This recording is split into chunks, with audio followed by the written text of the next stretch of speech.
Every Sunday morning for 11 years, she sat in the front row, first seat, left side, close enough to the pulpit that she could see the slight tremor in her husband's hands when the Spirit moved through him. She had always loved that about him, the way he meant it, the way the words came from somewhere real. After service, she stood at the door and greeted every member by name. She knew their situations, their sick parents, their struggling marriages, their children who had drifted from faith. She prayed with them, she counseled them, she held their pain with both hands and gave it back to them lighter. Then she drove home, put the children to bed, sat at the kitchen table in the specific silence of a house that had stopped feeling like hers, and waited for her husband, who was still on the phone with a church member, still responding to emails, still giving to everyone the things she had been asking for in small, quiet ways for years. His attention, his presence, the simple, irreplaceable experience of being known by the person who had chosen her.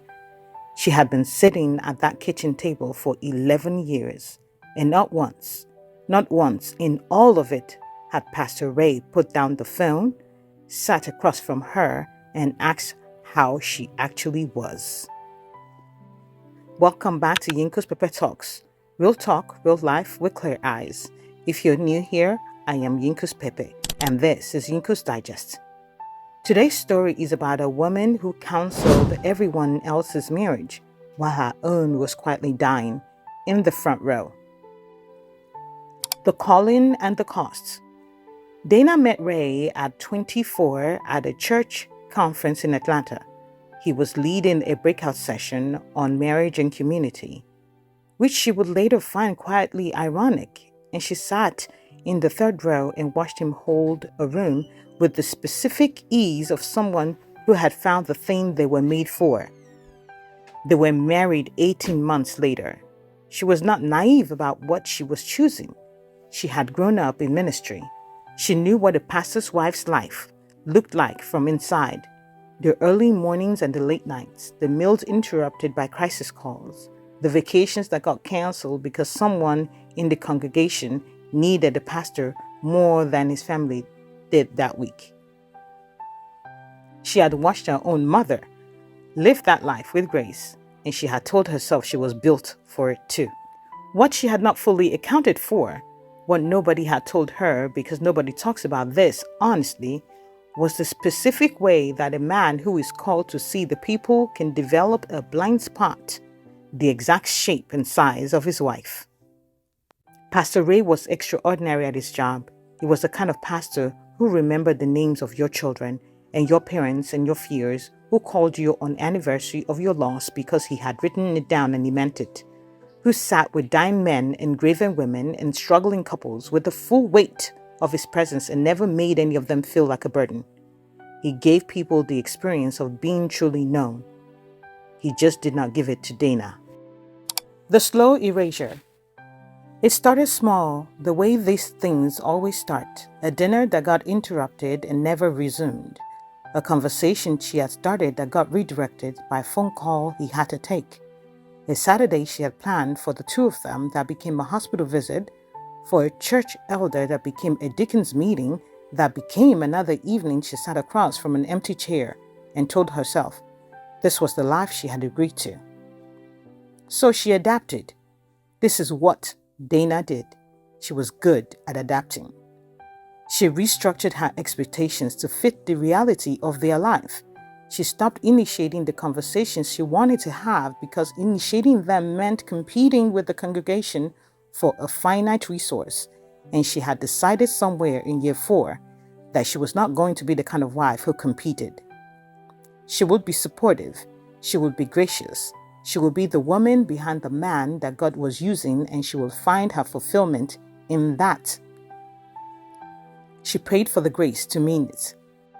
God gave her something more useful. He gave her honesty. Because somewhere in year 8, the pretending began to cost her more than she could afford.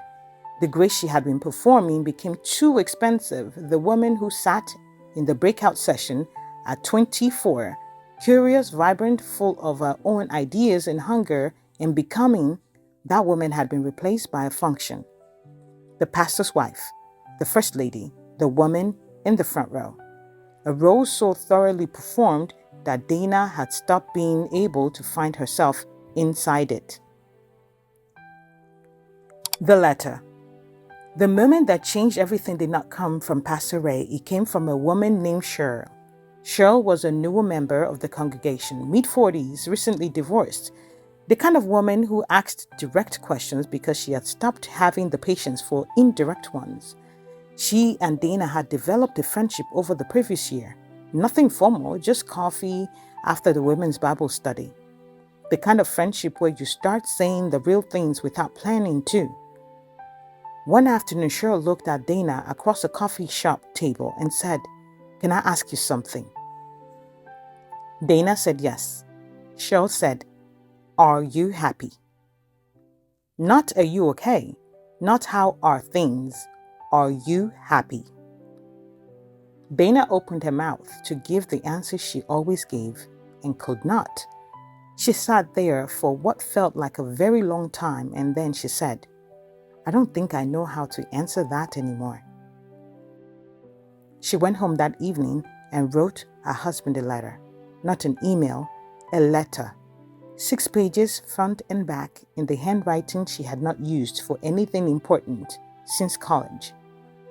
She wrote about the kitchen table, the interrupted dinners, the Saturday that became a hospital visit that became a Dickens meeting. She wrote about the woman who had been at 24 and the woman she was now and the distance between them that she had been crossing alone for 11 years. She wrote about the specific grief of being married to a man who gave the best of himself to everyone and brought home the remainder. She slid it under his office door on a Thursday morning before he woke up and went to make breakfast for the children as if the ground had not just shifted beneath everything. What Pastor Ray did. He read it at his desk before his first meeting. His assistant knocked at 9 o'clock and he did not answer. She knocked again at 9:30. He called Dana at 10 and asked if she could come to the church. She drove over not knowing what she was going to find.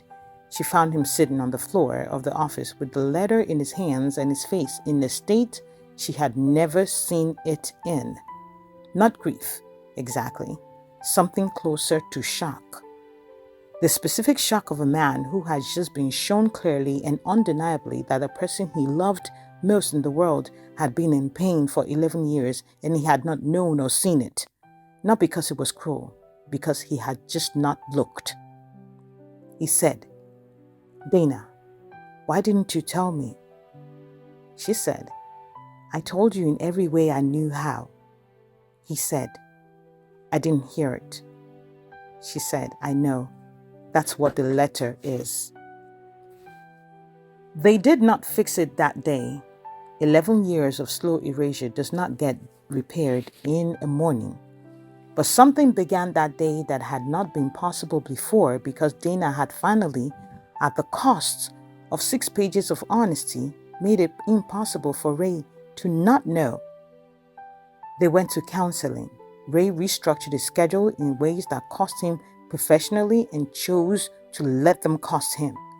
He learned at 43 years old to come home and sit across from his wife and ask how she actually was and to stay in the room long enough to hear the real answer, not the performed one, the real one. It took 2 years. It was not linear. There were weeks where the old patterns reasserted themselves and Dana had to name it again and Ray had to hear it again. But he kept hearing it and she kept naming it. And the marriage that had been quietly dying in the front row of a church for 11 years began slowly, imperfectly, with a great deal of effort from both of them to live again. Analysis. I want to name 2 things that nearly destroyed this marriage because I think they live in more homes than we admit. The first is what happened to Ray. Ray had built his entire identity around the act of seeing people, of being present for people, of giving people the experience of being known. And somehow that same gift The same that made him extraordinary in public had created a blind spot in private. Because Dana was always there, Dana was not in crisis. Dana was not calling him at 11 at night from a place of need. Dana was at the kitchen table. Dana was in the front row, and Dana looked fine and was fine, so he thought. And the appearance of fine is one of the most dangerous things that can happen in a marriage because it removes the urgency. It tells the partner who is not paying close enough attention that they do not need to pay closer attention. If you are a man whose gifts are given generously to the world, whose presence, attentiveness, and care are the things people describe when they talk about who you are, I want to ask you something. When did you last turn all of that toward your wife? Not the managed version, not the version that shows up after a crisis, the version that shows up on an ordinary Thursday and asks, "How are you?" and then stays long enough to find out. The second thing is what happened to Dana. Dana made herself small to fit inside a calling that was not hers. She restructured her needs, reduced her expectations, performed her contentment so thoroughly that she lost the ability to find herself inside the performance. And she did it because she loved Ray and believed in his calling and did not want to be the thing that made it harder for him. But here's the truth that Dana's 6 pages finally said out loud. A man's calling does not require his wife's erasure. Those two things are not in conflict unless we make them so.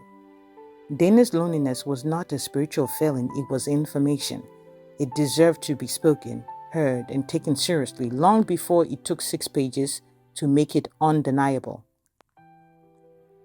Before we get into the solutions, a quick reminder. If you're looking for deeper conversations, actionable blueprints, and the practical work behind these conversations, join our Patreon community because here we don't talk about just the problems, we do the work. And if you're always on the go, YinkusPepe Talks is also available in audio format on Apple Podcasts, Spotify, and major podcast platforms, so you can listen wherever life takes you. You'll find the Relationship Clarity Guide, booking information, and all relevant links in the description box and in my bio. Now, let's get into what we can actually do about this. Solutions. For the Ray in this story, the partner whose gifts go to everyone except home, the first thing to do is schedule your marriage the way you schedule your ministry. What gets calendared gets done. What relies on leftover energy gets the leftover version of you. Your wife deserves a protected slot in your week, not a crisis response, but a consistent, non-negotiable presence that says this relationship is a priority, not an assumption. The second thing is to learn to ask the real question, not how was your day, not is everything okay. Those questions invite surface answers. Ask, how are you really doing? And then do not move, do not check your phone, do not redirect to something actionable. Just stay in the answer. Let her feel that you are genuinely there. The third thing is to audit what you have been outsourcing. Every call you take at dinner, every Saturday that becomes a church obligation without a conversation, every evening she sits across from an empty chair. These are not small things. They are accumulated evidence of where your priorities actually live. Look at them honestly and make deliberate changes before you are handed a 6-page letter. And for the Dana in the story, the woman who's been performing fine, write the letter. Not necessarily literally, though sometimes literally is exactly right. But find the format that works for you and say the thing you've been managing instead of saying. Not as a complaint, but as a fact. This is what I've been experiencing. This is what it has cost me. This is what I need from you. Delivered clearly, without softening the urgency, without protecting him from the weight of it. You are not being difficult. You are fighting for your marriage with the only weapon that actually works, honesty. And if the letter lands and he responds with genuine effort, receive it. Give the effort room to grow. Do not punish the trying because the trying came late. Stay in the process with him. If the letter lands and nothing changes, that is information too, and it deserves to be acted on with the same honesty you brought to the writing of it. The front row is not a place to disappear. A marriage built on public purpose while private intimacy quietly starves is not a godly marriage. It is a performance with a biblical caption.